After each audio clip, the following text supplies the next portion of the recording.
দুর্ঘটনা এড়াতে পথ নিরাপত্তা সচেতনতা কর্মসূচি উদ্যোগ গ্রহণ করা হয়েছে। সেই মতো মালদা জেলা প্রশাসনের উদ্যোগে এবং জেলা সড়ক নিরাপত্তা কমিটির সহযোগিতায় পথ নিরাপত্তা সচেতনতা কর্মসূচি অনুষ্ঠিত হল বৃহস্পতিবার দুপুরে। রামকৃষ্ণ মিশন বিদ্যা মন্দিরের পড়ুয়াদের নিয়ে এই সচেতনতা কর্মসূচি অনুষ্ঠিত হয়। পথ দুর্ঘটনা এড়াতে মূলত কি করণীয় তা এদিনের এই সচেতনতা কর্মসূচির মাধ্যমে পড়ুয়াদের সামনে তুলে ধরা হয়। এই সচেতনতামূলক কর্মসূচিতে উপস্থিত ছিলেন মাধ্যমিক জেলা বিদ্যালয় পরিদর্শক বাণীব্রত দাস, জেলা পরিষদ দপ্তরের আধিকারিক অনুপম চক্রবর্তী, মালদা রামকৃষ্ণ মিশন বিদ্যা মন্দিরের প্রধান শিক্ষক তপহারা নন্দজি মহারাজ, ইংরেজবাজার আরবান ওয়ার্ক সার্কেলের এসআই রীতা চৌধুরী, এসআই ইংরেজবাজার পূর্বাশা চ্যাটার্জি সহ আরো অনেকেই। এখানে মূলত ছাত্রদের কাছে পথ নিরাপত্তা সম্পর্কে একটি কর্মশালা তুলে ধরা হচ্ছে। মূলত পথ নিরাপত্তার নানান দিকগুলিতে তাদেরকে জানানো হচ্ছে। আজকের দিনে আমরা দেখতে পাই যে দিনে দিনে অ্যাক্সিডেন্ট বাড়ছে। এই অ্যাক্সিডেন্ট বেড়ে ওঠার মূল কারণ হচ্ছে আমাদের সচেতনতার অভাব। তাই তরুণ মনে যুব মনে যদি সচেতনতাকে আমরা আনতে পারি তাহলে আমরা এই বিপদের হাত থেকে অনেকটাই নিজেদেরকে রক্ষা করতে পারি। এই ভাবনা নিয়ে পথ নিরাপত্তার কর্মশালা।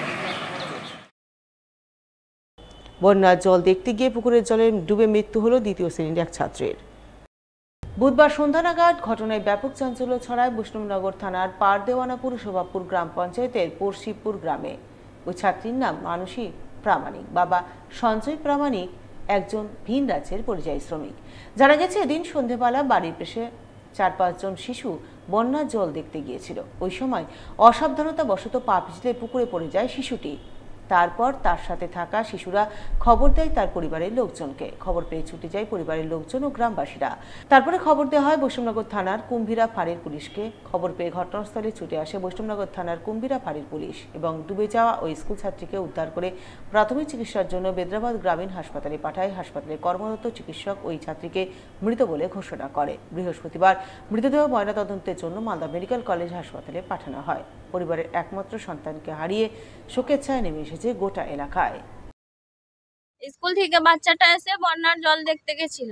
দিয়ে যাওয়ার পর 3 জন যে একটা বাচ্চা যে মানসী পরমাণিক আছে, ও বাচ্চাটা ডুবে গেছে। আর 2টা বাচ্চা মিলে দেখছিল। বন্যার জল দেখতে গেছিল গ্রামবাসীর ছেলেপুলের সাথে। যে সব ছেলে ঘুরে এসছে, আমার বাচ্চাটা ঘুরে আসেনি। তার সাথে 2টো বাচ্চা ছিল। ওই বাচ্চা দুটো ঘুরে এসে ছেলে মেয়ের মাকে বলছে কি দিদি ডুবা গেছে।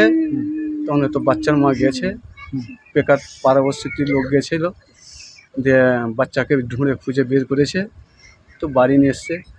বাড়ি নিয়ে এসে আমি তারপরে আমি খোঁজ পাই, খবর পেয়ে আজকে আমি সকালে এসেছি। আমার ওরকম সম্পদ কিছু নাই, তো সরকারের কাছে বিনতি করি যেন আমার বাচ্চাটাকে সহযোগিতা করে আমার বাড়ি ফিরিয়ে দেয়, যাতে আমি বাচ্চাটাকে দেখতে পাই।